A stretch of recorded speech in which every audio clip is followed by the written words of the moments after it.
pangako mo sa'kin ay nagawa mong kalimutan. Binigay ko naman ang lahat na walang halong pagkukulang, at wala akong maalalang nagawa kong kasalanan. Ano bang dahilan at nagawa mo pa ring iwan ng isang katulad ko na minahal ka ng lubusan? Sinayang mo 5 taon tuluyang hinayaan. Ano sa tingin mo lahat ng yun baliwala lang?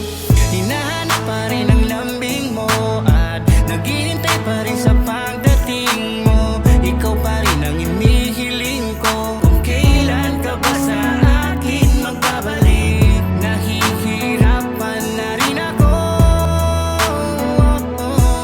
Walang makakapalit sa'yo. Ikaw pa rin ang gusto ko.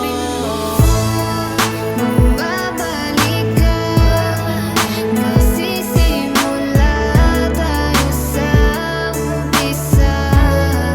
Pero bakit ganito ang iyong ginawa? Pinaasa ako at iniwan mong mag-isa. Sabi mo,